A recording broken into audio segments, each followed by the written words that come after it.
Hello बच्चों, कैसे हो? बढ़िया, अच्छे से, तसल्ली से।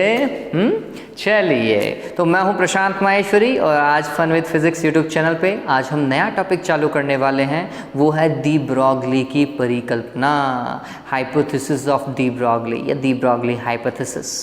ठीक है, अब ये परिकल्पना थी बच्चों, हालांकि बाद में सत्य साबित हुई वो बात अलग है, लेकिन डी ब्रॉगली तो सिर्फ एक कल्पना की थी कि ऐसा भी होना चाहिए। उन्होंने अपनी परिकल्पना में भी लिखा है चाहिए, होता है ऐसा नहीं लिखा, उन्होंने लिखा ऐसा होना चाहिए। हाँ, हालांकि आप कह सकते हैं कि जब बाद में प्रयोग हुए तो फिर डेविसन और जर्मर ने एक प्रयोग किया, उसके अंदर ये सत्य भी साबित हुआ कि जो डी ब्रॉगली ने कहा था वो परम सत्य बात थी, तो वो सत्य भी साबित हुआ, लेकिन उन्होंने अपनी सिर्फ एक बोला था कि ऐसा होना चाहिए। ठीक है, अब क्या होना चाहिए वो आज अपन पढ़ेंगे।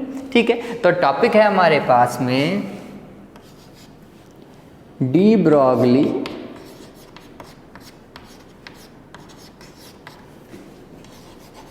की परिकल्पना।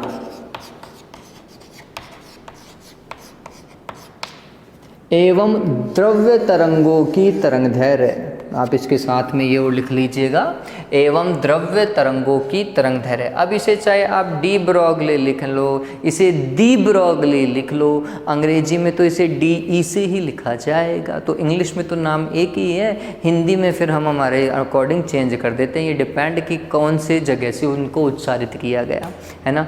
किरचॉफ भी होता है, किरखॉफ भी लिखा गया है, किरचाफ भी लिखा गया है। ठीक है, तो ये सभी ने अपने एक्सेंट के अकॉर्डिंग बेचारे का नाम चेंज कर दिया, अंग्रेजी में तो एक ही लिखा हुआ। ठीक, चलिए, तो डी ब्रॉगली ने क्या बताया?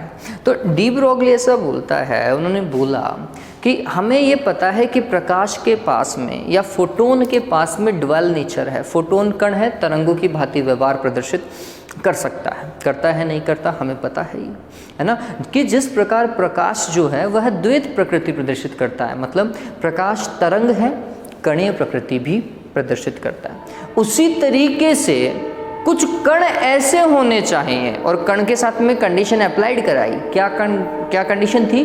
गतिशील कण। ठीक है, कुछ गतिशील द्रव्य कण ऐसे होने चाहिए जो कि कणीय प्रकृति तो प्रदर्शित करेंगे। क्यों करेंगे? क्योंकि वो कण है, लेकिन कणीय प्रकृति के साथ में वो तरंगीय प्रकृति को भी प्रदर्शित करने चाहिए। ये किसने कहा था? डी ब्रॉगली ने कहा था। ठीक है, और ये बात बाद में सत्य साबित भी हुई है।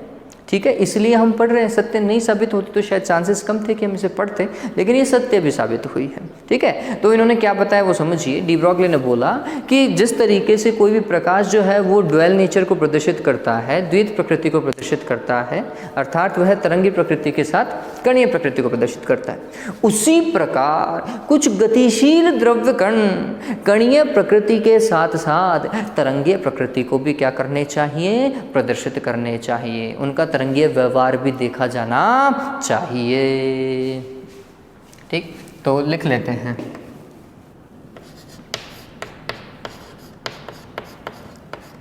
डी ब्रॉगली के अनुसार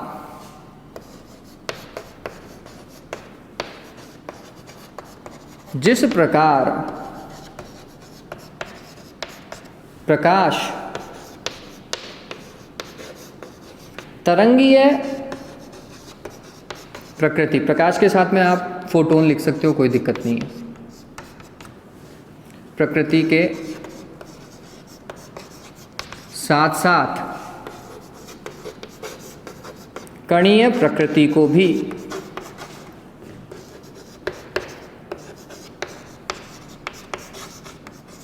प्रदर्शित करता है, उसी प्रकार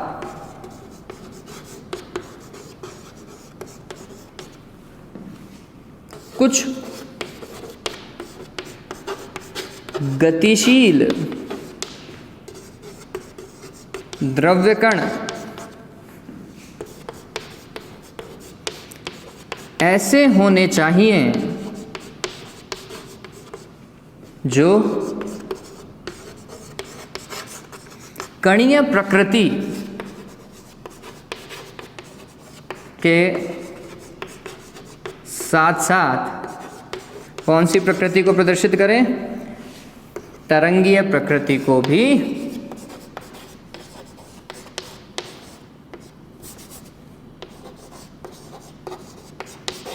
प्रदर्शित करते हैं। ठीक है, अब चलिए, अगर तरंगीय प्रकृति को प्रदर्शित करेंगे तो सीधी सी बात है उनके पास में तरंग दैर्घ्य और आवृत्ति होगी। ठीक है, अभी इन गतिशील द्रव्य कणों की जो तरंग दैर्घ्य होती है या फिर इनसे संबंधित जो तरंग होती है उसे द्रव्य तरंग बोलते हैं, उसे डी ब्रॉगली तरंग भी बोलते हैं, उसे प्रायिकता तरंग भी बोलते हैं, प्रोबेबिलिटी वेव्स भी बोलते हैं। ठीक है, 3 नाम हैं इनके। क्या क्या नाम है बच्चों? इन्हें डी ब्रॉगली तरंगे बोलते हैं क्योंकि डी ब्रॉगली भैया ने खोजी थी। ठीक है, इन्हें द्रव्य तरंगे बोलते हैं क्योंकि द्रव्य कणों से संबंधित हैं, और ये प्रायिकता के सिद्धांत पर काम करती हैं तो इन्हें प्रायिकता तरंगे भी बोल देते हैं। ठीक है, तो हम लिखते हैं इन तरंगों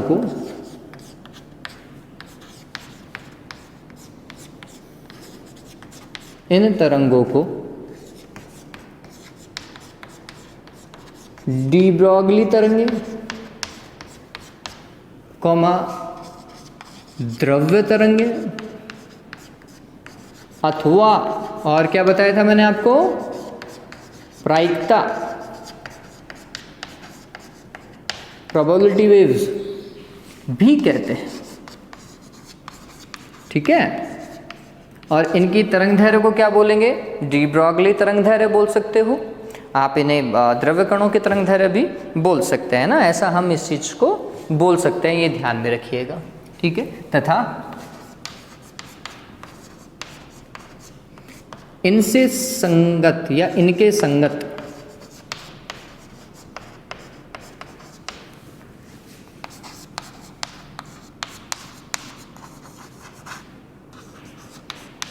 तरंग दैर्घ्य को डी ब्रॉगली तरंग दैर्घ्य कहते हैं।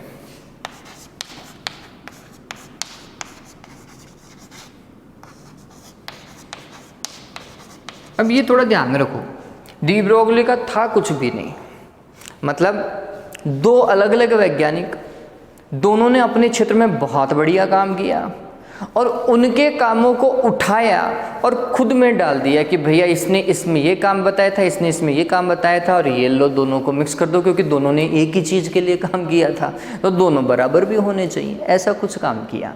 वो काम क्या था बच्चों? आपको पता होगा प्लांक ने फोटोन के लिए एनर्जी डिफाइन की थी। क्या डिफाइन की थी? E बराबर h न्यू। डिफाइन की थी नहीं की थी? ठीक है, ये प्लांक का क्वांटम सिद्धांत है, आप सभी को पता है।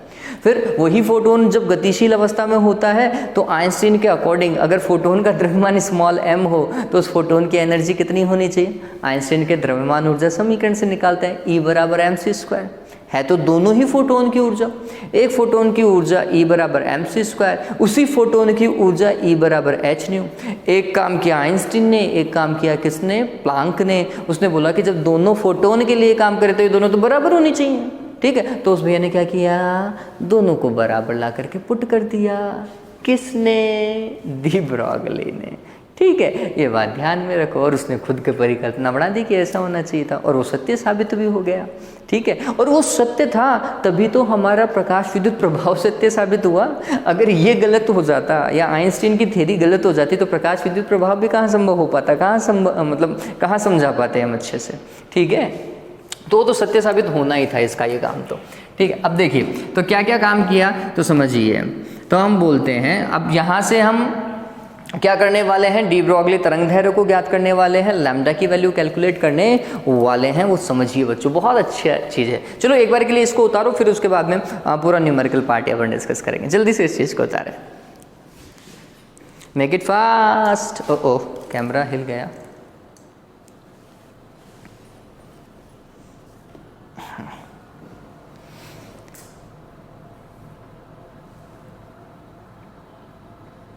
वीडियो शायद समझ में आ जाए क्योंकि इजी है ये पर्टिकुलर पॉइंट जो है। वैसे भी आपने 11th में पढ़ रखा है तो ऐसा तो कोई टिपिकल पॉइंट तो हम डिस्कस कर ही नहीं रहे हैं। पॉइंट बिल्कुल भी टिपिकल नहीं है और इजी है।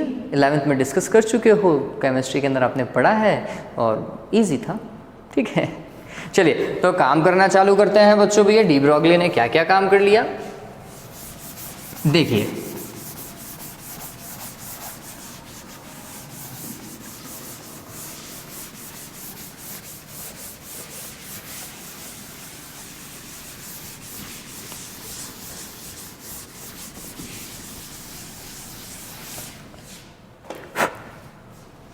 देखो बच्चों क्या हो रहा है यहाँ पर। तो डी ब्रॉगली ने बताया, उसने रेफरेंस लिया। क्या रेफरेंस लिया? उसने बोला कि प्लांक के, समझिए इस चीज़ को, अब अपन डेरिवेशन पे काम कर रहे हैं। प्लांक के क्वांटम सिद्धांत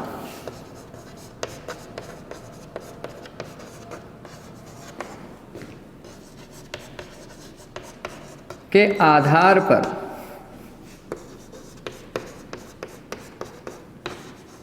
फोटोन की ऊर्जा, किसके? प्लांक के क्वांटम सिद्धांत के आधार पर किसकी ऊर्जा ज्ञात कर रहे हैं? फोटोन की ऊर्जा ज्ञात कर रहे हैं। वो क्या थी भाई फोटोन की ऊर्जा? E बराबर h nu, everyone knows that, सभी को पता है। एच प्लांक कांस्टेंट है, न्यू उस फोटोन की आवृत्ति है।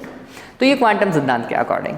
फिर आइंस्टीन के द्रव्यमान ऊर्जा समीकरण के अनुसार यदि वह फोटोन जिसका द्रव्यमान स्मॉल m है गतिमान है, तो हम बोलते हैं यदि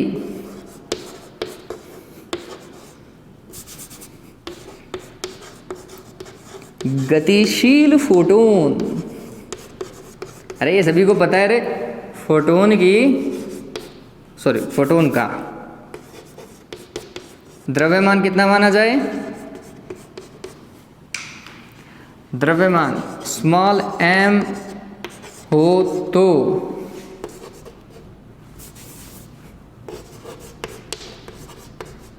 आइंस्टीन के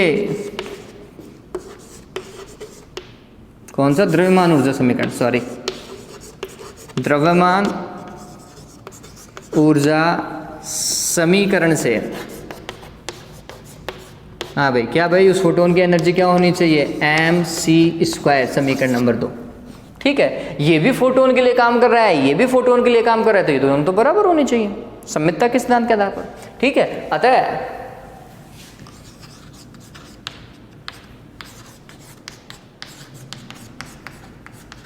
डी ब्रॉगली के अनुसार, डी ब्रॉगली ने क्या बोल दिया? अरे जब दोनों एक ही चीज के लिए काम करे तो अलग अलग क्यों काम करे हो, एक साथ काम कर लो तुम।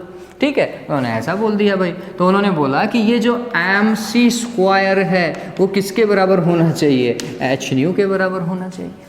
होना चाहिए नहीं होना चाहिए? ठीक है, एक मिनट रुके बच्चों।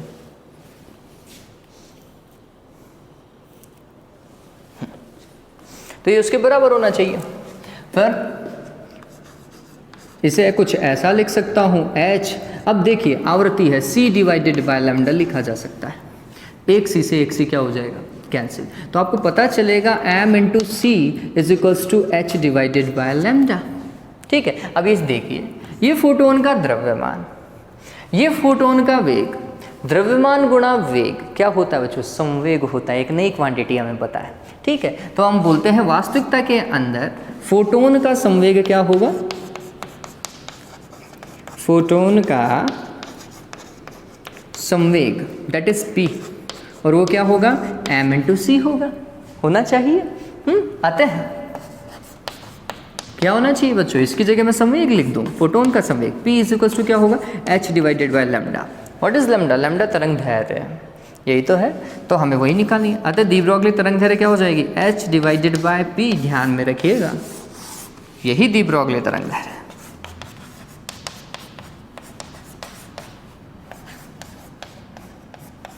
लेकिन अभी ये तरंग दैर्ध्य किसके लिए ज्ञात की गई? आंसर है फोटोन के लिए ज्ञात की गई है।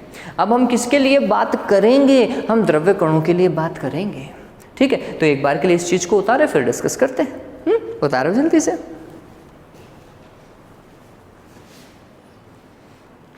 बहुत सिंपल है बच्चों, जल्दी से हो जाना चाहिए, इसमें कहीं कोई दिक्कत भी नहीं है।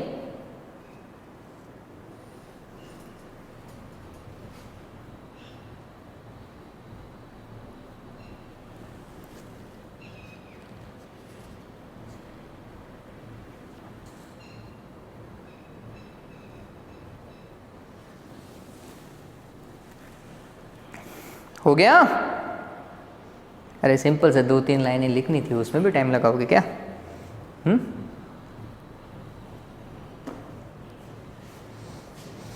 चलिए,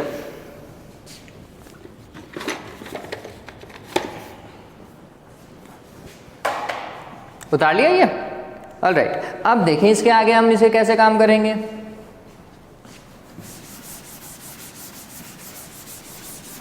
अब आगे वाली चीज़ तो आपको बहुत ज़्यादा इंटरेस्टिंग लगने वाली है और इस पर्टिकुलर चीज़ के ऊपर बहुत सारे काम भी होने वाले हैं।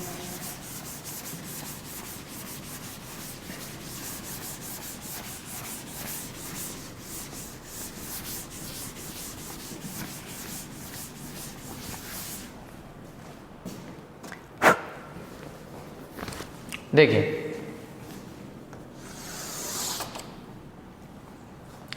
तो पहला काम करते हैं। पहला काम क्या है भाई?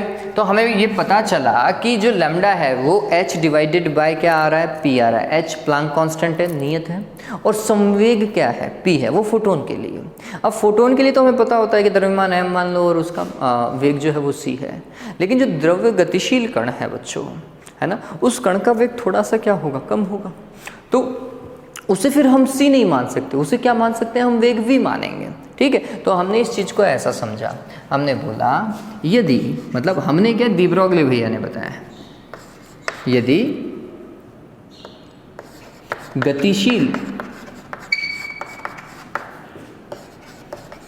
द्रव्य कण का वेग v तथा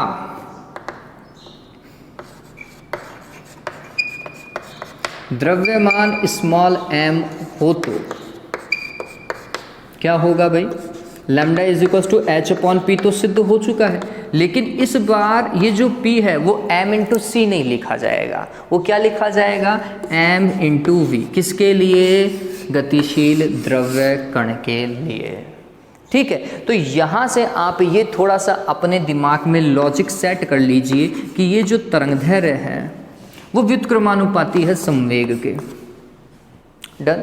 और यही तरंगदैर्घ्य उस कण के द्रव्यमान पर भी निर्भर करती है ना। द्रव्यमान ज़्यादा होगा, तरंगदैर्घ्य कम हो जाएगी। संवेग ज़्यादा होगा, तरंगदैर्घ्य कम हो जाएगी। ठीक है, ये एक बेसिक सा लॉजिक हमारे दिमाग में चला जाना चाहिए। चलिए, अब इसको और आगे कैसे देखा जा सकता है? तो ये पहला फॉर्मूला है, फर्स्ट फॉर्मूला मैं लिख देता हूँ। Formula first. अब देखिए संवेग को और कैसे डिफाइन किया जा सकता है। देखो 11वीं पढ़ी है आपने, उसको यूटिलाइज करो बच्चों। चलिए, तो फिर हमने लिखा हम जानते हैं। अब तुम कितना जानते हो मेरे को नहीं पता कि आप कितना जानते हैं, लेकिन लिखना तो पड़ेगा हम जानते हैं। ठीक है, क्या जानते हैं भाई? तो हमने बोला कि हमें पता है कि ये जो गतिज ऊर्जा है, गतिज ऊर्जा को E लिख दे, कैपिटल E लिखूं या फिर K लिख दो, आपको जैसा अच्छा लगे वैसा लिख लीजिएगा। ठीक, तो ये जो एनर्जी है गतिज ऊर्जा, वो फॉर्मूला क्या है? Half mv²। अरे यही तो फॉर्मूला होता है। चलिए, अगर इस पर्टिकुलर फॉर्मेट को मैं small m divided by small m से मल्टीप्लाई कर दूं, कोई फर्क नहीं पड़ने वाला, पढ़ना भी नहीं चाहिए। ठीक है, अब ये क्या हो गया? तो E is equals to 1/2 m into m, क्या हो जाएगा? m²। ये हुआ v² डिवाइडेड बाय m, ये तो इधर आ गया m² v²। इसको क्या लिखूंगा भाई? E is equals to half mv का होल स्क्वायर डिवाइडेड बाय क्या? m। mv संवेग होता है मेरे हिसाब से, आप लोग पढ़ा है ये। ठीक है, तो E इज इक्वल्स टू संवेग P का स्क्वायर बटे क्या बच्चों? 2m।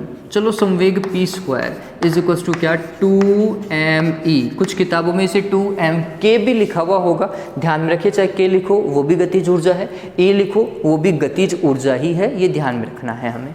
ठीक है, तो संवेग p बराबर क्या हो जाएगा? वापस से समझिए, क्या भाई? ये हो जाएगा √2mk। डन। उम्मीद पता चल गया। चलिए, अतः वापस से देखो, lambda is equals to h upon p,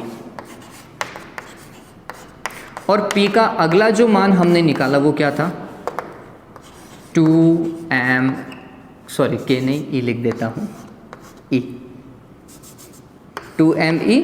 और अगर आप k लिख करके चले थे तो फिर 2mk लिख दीजिएगा, दोनों ही सही हैं। डन हो गया। चलिए, तो ये पता चल गया ऐसा और संवेग के साथ में आ रहा है। चलिए, अब इसका एक और फॉर्मूला है। यहाँ तक तो मेरे हिसाब से कोई दिक्कत होनी चाहिए भी नहीं। अब गतिज ऊर्जा, ये यहाँ तक बिल्कुल परफेक्ट है। लेकिन जब हम किसी उदासीन परमाणु की बात करते हैं, है ना, तो हम बोलते हैं कि जो गैसें हो गई या उदासीन परमाणु हो गए, उनके लिए फिर आप इस चीज़ को कैसे यूटिलाइज करोगे। तो हमने बोला कि गैसीय कणों अथवा उदासीन कणों हेतु। अब उदासीन कणों हेतु तो देखो, अब ये जब आप गैसीय कणों की बात करते हो तो आप केटीजी में जाओ, है ना, kinetic theory of gases. KTG वही तो होता है क्या गति की, कौन सी गति की 11वीं में पढ़ी थी आपने, काइनेटिक थ्योरी ऑफ गैसेस, अब नाम नहीं याद आएगा। चलिए, तो ये जो थ्योरी है उसके अकॉर्डिंग जो गैसों की औसत गति जो ऊर्जा है, आपको याद आ रहा होगा 3/2 kT।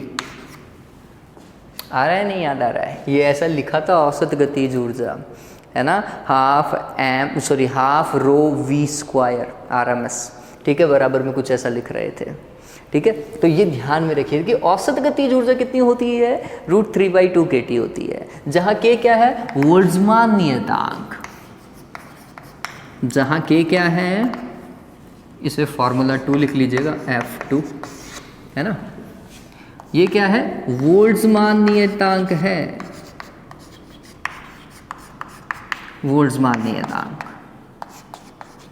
अब कुछ किताबों में वोल्ट्जमान है, कुछ किताबों में बोल्ट्जमान है, चलिए बोल्ट्जमान लिख के चलते हैं। फिर इसका भी मान अपने हिसाब से क्या है, फिक्स है, 1.38 × 10⁻⁻23 जूल पर केल्विन, है ना, यही होता है। तो मैं लिख देता हूँ 1.38 × 10⁻⁻23 जूल पर केल्विन, ठीक है, ये इसका क्या है, मात्रक है। फिर T क्या है, तो हम बोलते हैं परम ताप है, ठीक। अगर मैं इसी चीज़ को यहाँ पर यूज़ करता हूँ, औसत गतिज ऊर्जा ही तो है गैसों की, ठीक, तो फिर हम लिखते हैं, यहाँ पर वापस से लिख दीजिएगा, हम जानते हैं इसे, है ना, यहाँ पे क्या लिखोगे,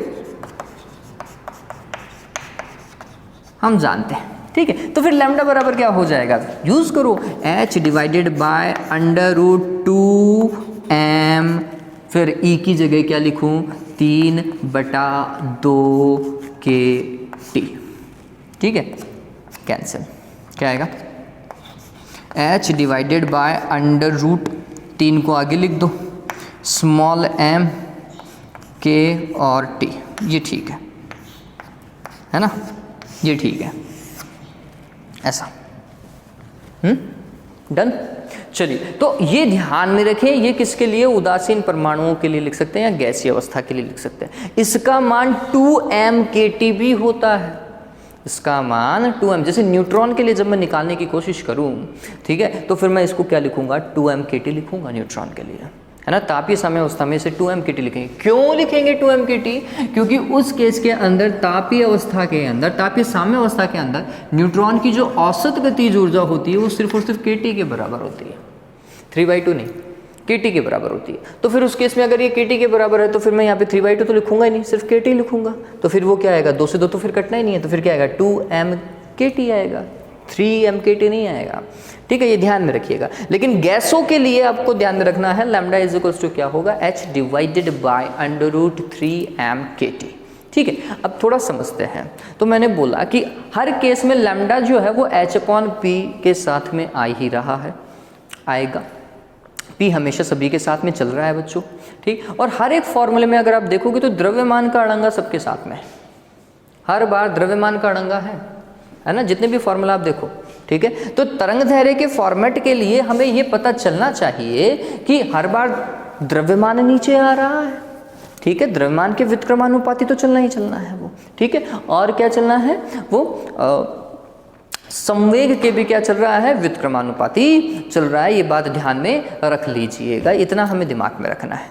लेकिन यहाँ पर एक चीज और है, सवाल क्या आता है, क्या डी ब्रॉगली तरंग दैर्घ्य, समझिए इस चीज को, क्या गतिशील कणों की या द्रव्य कणों की तरंग दैर्घ्य या फिर डी ब्रॉगली तरंग दैर्घ्य आवेश पर निर्भर करती है, किसी कण के आवेश पर निर्भर करती है। देखो भाई यहाँ पर आपको कोई फॉर्मूला दिखाई दे रहा है ऐसा, किसी भी फॉर्मूले में, बेसिक लॉजिक में कहीं आवेश नहीं है, वो सिर्फ गतिज ऊर्जा के फॉर्मेट के ऊपर डिफाइन करता है। फिर वो गतिज ऊर्जा कौन से पदों में लिखी जाए वो बात अलग है, लेकिन हम देखते हैं तो वो संवेग पर, द्रव्यमान पर, वेग पर, गतिज ऊर्जा पर, बेसिक पार्ट यही है, ठीक है। इन्हीं पे निर्भर करता है। कुछ के लिए वो ताप पर निर्भर कर जाएगा। अब देखो मैं बोल रहा हूँ न्यूट्रॉन के लिए भी हम क्या निकाल रहे हैं, दी ब्रोगली तरंगदैर्घ्य निकालेंगे, लेकिन न्यूट्रॉन के पास में तो कोई आवेश है ही नहीं, ठीक है। अब अगर समझना, अगर दी ब्रोगली तरंगदैर्घ्य या द्रव्य कणों की तरंगदैर्घ्य आवेश पर निर्भर करती तो फिर क्या न्यूट्रॉन की तरंगदैर्घ्य निकाल सकते? नहीं निकाल सकते। बताओ भाई, नहीं निकाल सकते ना, ठीक है। लेकिन निकालते हैं न्यूट्रॉन की तरंगदैर्घ्य। इसका मतलब ये दी ब्रोगली तरंगदैर्घ्य जो है वो किस पे निर्भर नहीं करती, आवेश पर निर्भर नहीं करती। इस चीज़ को ध्यान में रखेंगे। ध्यान में रखोगे नहीं रखोगे, मैं लिखाऊंगा, पहले इसको उतारो।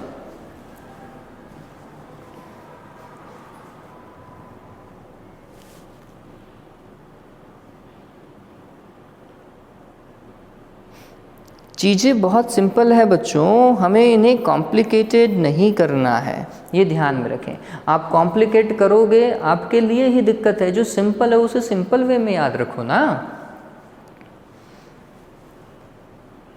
आप खुद ही चला करके इन्हें कॉम्प्लिकेटेड करेंगे, है नहीं ये कॉम्प्लिकेटेड।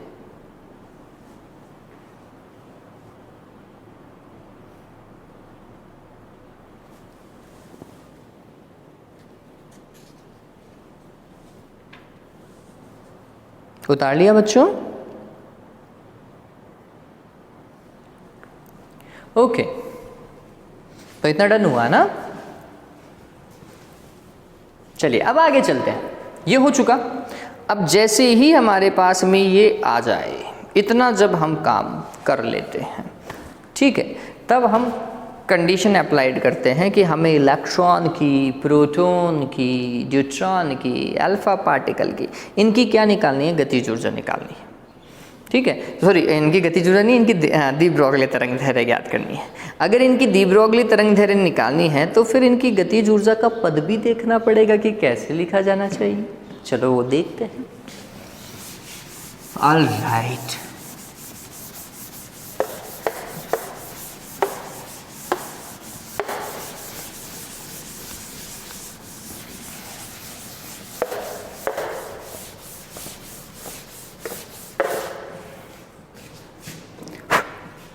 तो नोट लगा करके पहले तो आप ये लिखेंगे, क्या लिखना है बच्चों, कि दी ब्रोगली तरंगदैर्घ्य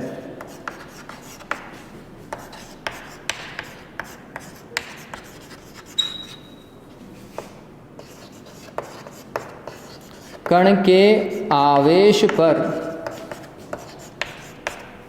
निर्भर नहीं करती। ये बात सदैव ध्यान में रखना, निर्भर नहीं करती है, ठीक है। इस चीज को सदैव ध्यान में रखेंगे। अब चलिए अब काम करना चालू करते हैं भाई।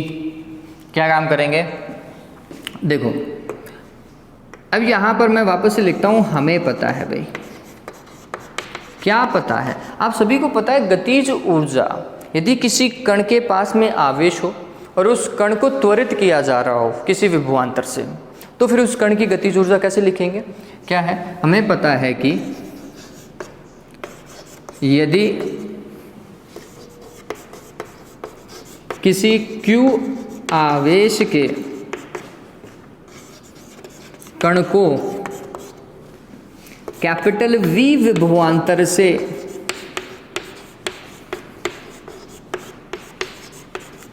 त्वरित किया जाए, ये त्वरित करने पर है बच्चों, तो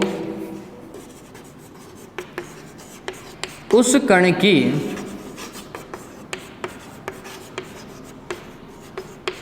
गतिज ऊर्जा क्या होगी बच्चों, गतिज ऊर्जा बराबर QV होता है नहीं होता, लिखते हैं नहीं लिखते, ऐसा लिखते हैं, है ना, ये गतिज ऊर्जा होती है। चलिए मैं E लिखता हूँ, गतिज ऊर्जा को मैंने हर जगह E लिख रखा है, तो E बराबर आप क्या लिखेंगे, QV लिखेंगे। चलिए गतिज ऊर्जा आ गया।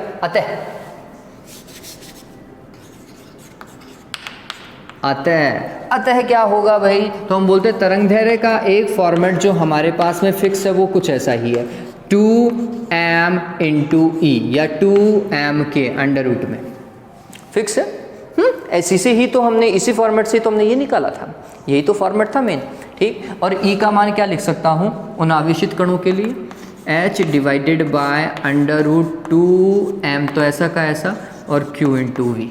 एक तरंग दैर्ध्य को निकालने का ये फॉर्मेट भी है, ठीक है। लेकिन ये फॉर्मेट कब अप्लाई होगा वो भी ध्यान में रखना है, जब उस आवेशित कण को विभवांतर से त्वरित किया जाए। कंडीशन अप्लाइड है इसमें, है ना। अगर उस इलेक्ट्रॉन को किसी विभवांतर से त्वरित नहीं किया जाए तो फिर आप क्या यूज करोगे, तो फिर हमें उसका द्रव्यमान चाहिए, उसका वेग चाहिए, ठीक है। तो गतिज ऊर्जा को निकालने के दो तरीके थे।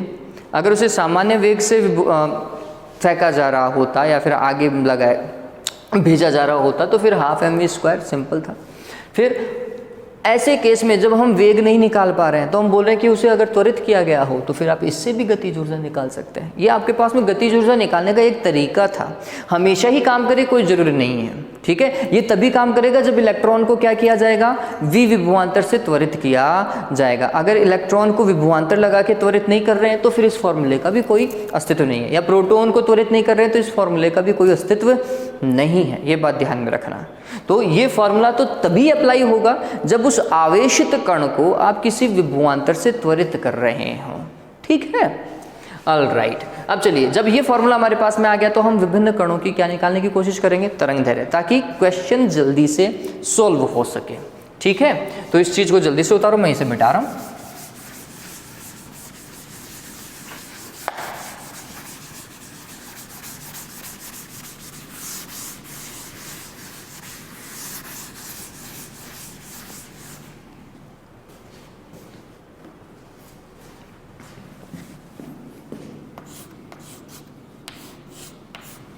स्टार लगा करके लिखिएगा, क्या भाई,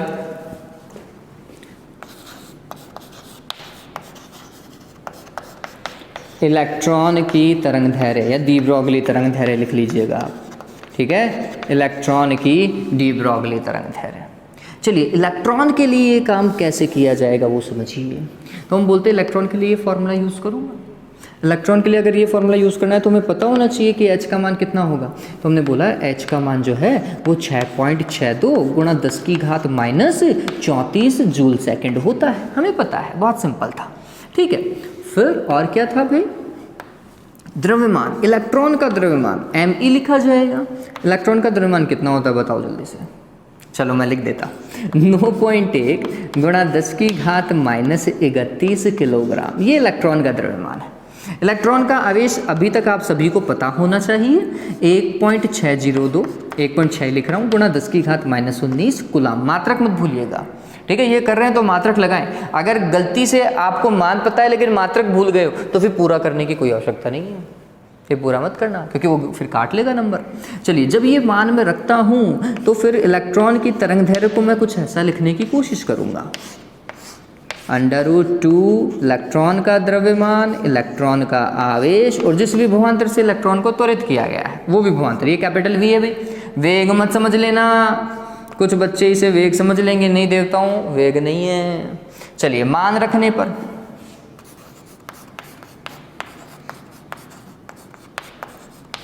हाँ भाई, मान रखने पर क्या होगा, तो ये हो जाएगा लैम्डा इलेक्ट्रॉन। इसका मान रखा, इसका रखा, इसका रखा, ये तो मान पहले से रखा हुआ था, ठीक है। तो जब ये सारा मान रख करके सोल्व कर लेते हैं तो ये मान आता है 12.27, याद ही रखोगे, 12.27 डिवाइडेड बाय √V, अंडर में तो ये बचा। तो अगर V का मान सवाल में दिया हुआ हो कि 100 वोल्ट विभवांतर से त्वरित कर रहे हैं, 400 वोल्ट विभवांतर से त्वरित कर रहे हैं, तो फिर आप डायरेक्ट ये फॉर्मूला लगाओ, काम हो जाएगा। अब बच्चों की गलती बताता हूँ, यहाँ तक ये पूरा फॉर्मूला बिल्कुल सही लिख के आते हैं, ये एंगस्ट्रॉम खा जाते हो बच्चों तुम। एंगस्ट्रॉम क्यों खाया भाई, 10 की घात -10 है, मायने रखता है, रखता ही नहीं रखता। एंगस्ट्रॉम क्या होता है, 10 की घात -10 मीटर होता है। अब तुम 10 की घात -10 को उड़ा गए तो फिर कहाँ से करोगे काम, अगला कहाँ से सही निकालेगा तुम्हारा, ठीक है। तो ये बात ध्यान में रखना, एंगस्ट्रॉम को मत भूल जाना। ये फॉर्मूला तुम संख्यात्मक मान तक ही छोड़ करके आ जाते हो, देवताओं थोड़ा सा काम अच्छे से करें, ठीक है। तो अगले को भी तुम्हारे ऊपर गर्व हो कि हाँ बच्चे हो तो ऐसे हों जो साइंस पढ़ रहे हैं, है ना। चलिए, तो कर लोगे मेरे हिसाब से, ये इलेक्ट्रॉन का तरंग दैर्ध्य हो जाएगा, जल्दी से उतारो।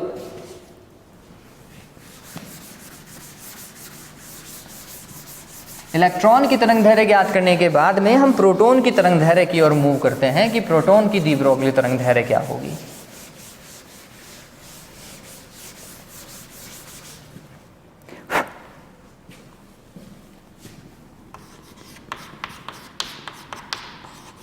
प्रोटॉन की डी ब्रोगली तरंग दैर्घ्य,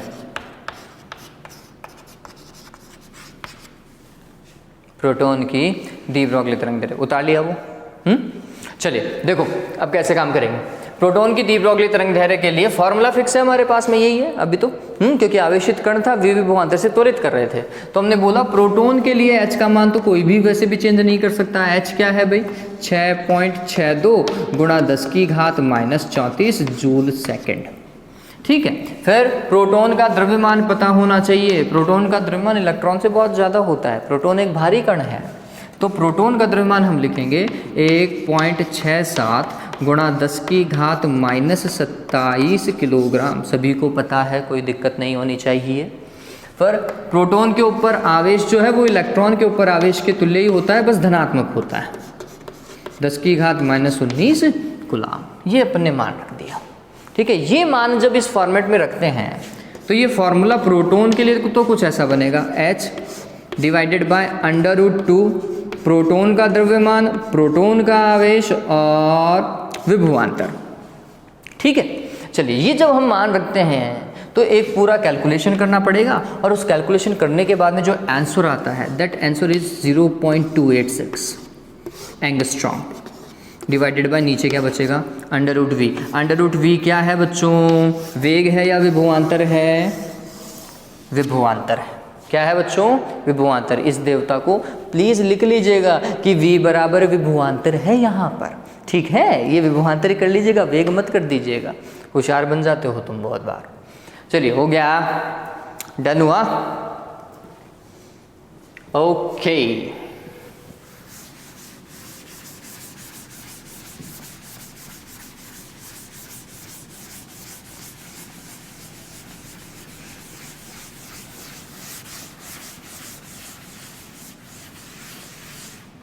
अब बात करते हैं ड्यूट्रॉन की।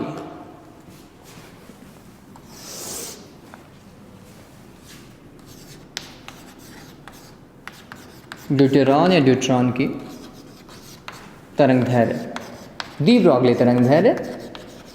अब थोड़ा सा समझें, हाइड्रोजन का दूसरा समस्थानिक 1h2, ऐसे ही तो लिखते हैं। तो इसमें कितने प्रोटॉन और न्यूट्रॉन, तो हम बोलते हैं एक प्रोटॉन और एक न्यूट्रॉन। आवेश कितना है, 1 इलेक्ट्रॉन के बराबर आवेश। ठीक, तो जब हमने काम किया, न्यूट्रॉन को समझा, तो h का मान तो फिक्स है, h का मान तो कोई चेंज कर ही नहीं सकता। 6.62 गुणा 10 की घात क्या -34 जूल सेकेंड, इसको कोई नहीं चेंज कर सकता। ठीक है, फिर इसके ऊपर जो आवेश है वो आवेश किसके बराबर, इलेक्ट्रॉन के आवेश के बराबर कूलाम में। इसका जो द्रव्यमान है वो 2 प्रोटॉनों के द्रव्यमान या फिर 1 प्रोटॉन प्लस 1 न्यूट्रॉन के द्रव्यमान के बराबर होगा। चलिए, प्रोटॉन और न्यूट्रॉन का द्रव्यमान लगभग बराबर होता है, एग्जैक्ट नहीं, लगभग बराबर, जिसे हम सरलता के दृष्टिकोण से बराबर मान के काम करते हैं। ठीक है, चलिए तो ये हो जाएगा कितना, 2 गुणा प्रोटॉन का द्रव्यमान कितना, 1.67 गुणा 10 की घात -27 किलोग्राम। ठीक है, अब जब ये सारे मान उठा करके उस फॉर्मूले में रखते, फॉर्मूला क्या था, लैम्डा बराबर h डिवाइडेड बाय √2mqv, यही था। जब हम ड्यूट्रॉन के लिए काम करें तो यही ड्यूट्रॉन का द्रव्यमान आना चाहिए, ड्यूट्रॉन का आवेश आना चाहिए। तो जब ये सारी रामायण मतलब ये सारे मान रखते हैं, ठीक, तो ये मान हमारे पास में प्राप्त होता है 0.202 एंगस्ट्रॉम डिवाइडेड बाय क्या बच्चों, √v।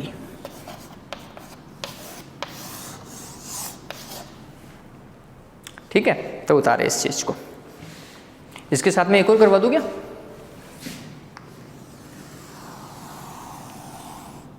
अल्फा कण और हम कर सकते हैं यहां पर।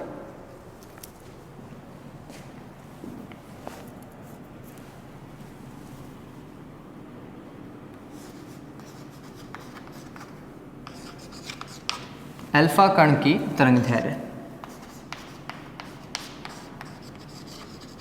अब देखो अल्फा कण क्या होगा बच्चों, हम बोलते हैं हीलियम नाभिक है ये, 2He4 का नाभिक का क्या है, नाभिक। ये बात ध्यान में रखना, इसका क्या है ये बच्चों, नाभिक है ना, 2He4।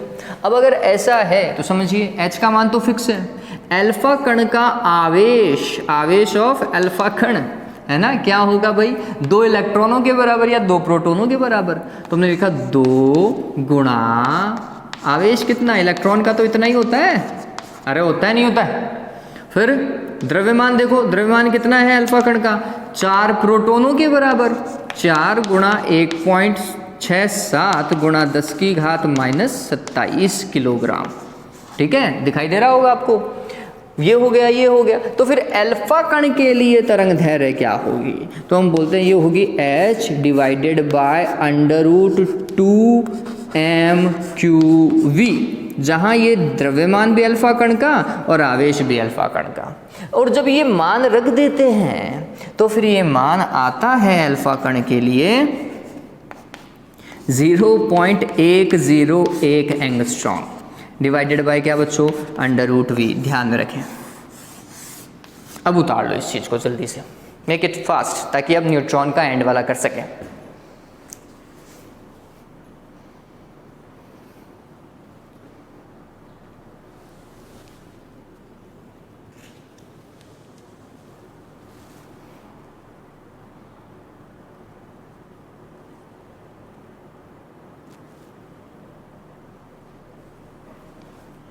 अभी तक तो अच्छे से समझ में आ जाना चाहिए, बहुत इजी सा पॉइंट है, सिंपल सी कैलकुलेशंस हैं।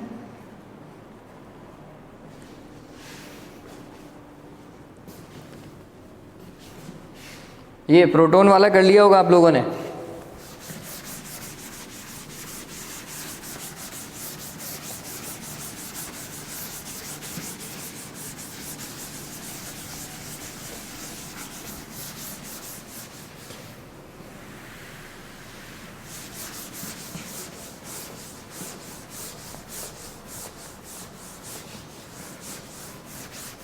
इलेक्ट्रॉन वाला फॉर्मूला तो आपको जहन में रखना ही पड़ेगा, अपने दिमाग में तो रखना ही पड़ेगा, क्योंकि इसके ऊपर क्वेश्चन जो है बहुत कॉमनली पूछे गए हैं, है ना। चलिए अब लास्ट में अपन देखते हैं न्यूट्रॉन के लिए। न्यूट्रॉन की तरंग दैर्घ्य कौन सी, डी ब्रॉगली तरंग दैर्घ्य। तो अब ये बात ध्यान में रखो, न्यूट्रॉन के पास में कोई आवेश है नहीं, जब आवेश है ही नहीं तो फिर यहाँ पे Q बराबर 0 रखोगे, Q बराबर 0 रखते तो फिर देवताओं तरंग दैर्घ्य अनंत हो जाएगी। मतलब ये फॉर्मूला तो न्यूट्रॉन के लिए कभी अप्लाई कर ही नहीं सकते हो आप। तो हम बोलते हैं तापीय साम्य अवस्था में, कौन सी अवस्था में, तापीय साम्य अवस्था में न्यूट्रॉन के लिए जो फॉर्मूला है वो देखो कौन सा, H डिवाइडेड बाय √2mkT वाला है, 3mkT वाला नहीं, वो गैसीय कणों के लिए लगाएंगे। तापीय साम्य अवस्था के अंदर मैंने आपको वहाँ पे बताया था 2mkT यूज करेंगे, ये बात ध्यान रखिएगा।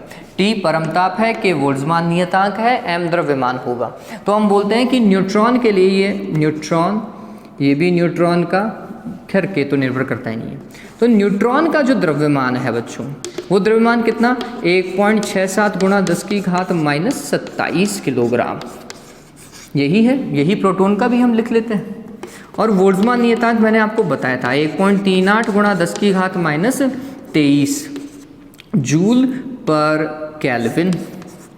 ठीक है, और H का मान आप सभी को पता है। तो जब हम ये मान पुट करते हैं यहाँ पर, तो ये मान हमारे पास में जो है, ये मान यहाँ पर हमारे पास में जो है वो आता है 30.8 एंगस्ट्रॉम डिवाइडेड बाय क्या, देखो T का मान नहीं रखा, परमताप रखते ही काम हो जाता है हमारा, होता नहीं होता।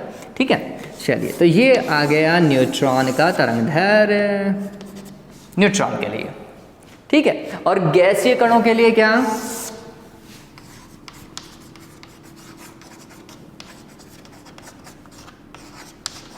गैसीय कणों हेतु आप जो लैम्डा यूज करोगे वो क्या यूज करोगे, H डिवाइडेड बाय √3mkT। ठीक है, ये ध्यान रखिएगा। ये ऑलमोस्ट जब आप मान रखते हो तो द्रव्यमान तो देखो अब चेंज हो जाएगा, है ना। चेंज डिपेंड करता है कि गैसीय परमाणु में किस अवस्था के अंदर वो सारा काम किया गया है। अगर आप न्यूट्रॉन के लिए अलग से भी निकालते ना, तो हम न्यूट्रॉन के लिए एक फॉर्मेट और लिखते, जब न्यूट्रॉन का ही द्रव्यमान यहाँ पर रख करके काम करते तो आता 25.2 के आसपास, 25.2 एंगस्ट्रॉम डिवाइडेड बाय √T भी आता। लेकिन अपन ये फॉर्मूला काम करेंगे और काम बैठ भी जाता है अपना, ठीक है। तो मेरे हिसाब से पता चल गया। तो ये फॉर्मूला याद रखिएगा। अभी इसके ऊपर एक सवाल अगर मैं आपको बता दूं, एक सिंपल सा क्वेश्चन है जो बहुत बार बोर्ड क्वेश्चंस में पूछा गया है, कोई भी स्टेट बोर्ड हो बच्चों। मेरे पास में बहुत सारे बच्चे बोलते हैं कि सर आरबीएससी करते हैं। आरबीएससी बच्चों राजस्थान बोर्ड है, इसे बीएससीआर भी बोर्ड बोलते हैं, board of secondary education of Rajasthan, ठीक है। ये राजस्थान स्टेट में काम करता है। लेकिन जो सिलेबस है राजस्थान का वो इतना बड़ा है कि उसमें यूपी बोर्ड के क्वेश्चन भी आते हैं, उसके अंदर सीबीएसई बोर्ड के भी क्वेश्चन आ जाते हैं, उसके अंदर इवन आईसीएसई भी कंप्लीट हो जाता है, उसमें अदर स्टेट जैसे बिहार हो गया आपका, उत्तराखंड हो गया, ये सारे स्टेट्स के क्वेश्चन इसमें आ जाते हैं। हाँ, बस वहाँ पे एनसीईआरटी की बुक चलती है ना। तो मैं आपको सिर्फ इतना कह रहा हूँ कि न्यूमेरिकल जिन बच्चों को जिसमें दिक्कत आ रही है एनसीईआरटी के न्यूमेरिकल्स के अंदर, प्लीज़ मेरे को वो न्यूमेरिकल भेज दीजिए, मैं आपको वो सॉल्व करके दे दूँगा, ठीक है। तो अगर आप शेयर करेंगे या फिर व्हाट्सएप पे मेरे को भेज देंगे तो काम हो जाएगा आपका, है ना। ऑलराइट, देखिए एक क्वेश्चन जो रिपीटेटिव है, आप मोस्टली बोर्ड एग्जाम्स में देखेंगे ये आपको मिलेगा, रिपीटेटिव मिलेगा। क्या भाई, कि किसी इलेक्ट्रॉन को 100, समझिएगा, किसी इलेक्ट्रॉन को 100 वोल्ट विभवांतर से त्वरित करने पर या फिर 400 वोल्ट विभवांतर से त्वरित करने पर उस इलेक्ट्रॉन की डी ब्रोगली तरंगदैर्घ्य क्या होगी। इलेक्ट्रॉन की डी ब्रोगली तरंगदैर्घ्य जब उसे कितने विभवांतर से त्वरित किया जाए, 100 वोल्ट से या फिर 400 वोल्ट से, ये दो नॉर्मली पूछता है वो। तो 100 वोल्ट से अगर उसे क्या किया गया, त्वरित किया गया, तो हम बोलते हैं ये कुछ ऐसा लिखा जाएगा। इलेक्ट्रॉन के लिए हम लिखते हैं 12.27 एंगस्ट्रॉम डिवाइडेड बाय √V, लिखते हैं नहीं लिखते हैं, 12.27 डिवाइडेड बाय √V मतलब √100 एंगस्ट्रॉम, मत भूल जाना भाई, क्या हो जाएगा 12.27 एंगस्ट्रॉम डिवाइडेड बाय, ये 10 आएगा, क्या भाग लगाओगे तो कितना आएगा 1.227 एंगस्ट्रॉम। बहुत कॉमन क्वेश्चन है, बहुत बार पूछा जाता है, ठीक है। इसकी जगह वो क्या देता है, 100 की जगह 400 दे देता है, ठीक है, और पूछता है। इसके ऊपर अपन और भी सवाल करेंगे। एक जो मैंने आपको फैक्ट बताया था, दी ब्रोगली तरंगदैर्घ्य आवेश पर निर्भर नहीं करती, ये बात ध्यान में रख लीजिएगा। ये बहुत सारी कॉम्पिटिटिव एग्जाम में पूछा गया है कि क्या दी ब्रोगली तरंगदैर्घ्य जो है वो आवेश में निर्भर करती है, तो आंसर है नहीं करती, ठीक है। या फिर ऐसे लिखा था दी ब्रोगली तरंगदैर्घ्य निर्भर करती है, पहला द्रव्यमान पर, दूसरा संवेग पर, तीसरा गतिज ऊर्जा पर, चौथा आवेश पर। तो हम बोलते हैं आवेश पे निर्भर नहीं करती, बच्ची सब चीज़ों पे निर्भर कर रही है, आवेश पे नहीं कर रही भाई, ठीक है ये बात। चलिए, तो उम्मीद करता हूँ कि आपको ये अच्छे से समझ में आया होगा। अगर ये पॉइंट समझ में आया तो हम इससे संबंधित न्यूमेरिकल को बहुत अच्छे से भी कर पाएंगे बच्चों। तब तक के लिए इस चैनल को जितना हो सके उतना सपोर्ट करो। आपको जैसे ही पता चलता है कि प्रीमियर क्लास चालू हो गई है, प्लीज़ इसके लिंक को शेयर कीजिए अपने दोस्तों के साथ में, अगर आप करना चाहते हैं तो। डिपेंड्स, ये आप पे डिपेंड करता है, ठीक है। चलिए, उम्मीद करता हूँ आपका सपोर्ट इसी तरह बना रहेगा। ये चैनल का अस्तित्व तभी तक है जब तक आप इसके साथ में जुड़े हुए हैं, और उम्मीद करता हूँ आप जुड़े हुए रहेंगे और औरों को भी जोड़ेंगे। हैव अ गुड डे बच्चों, टेक केयर।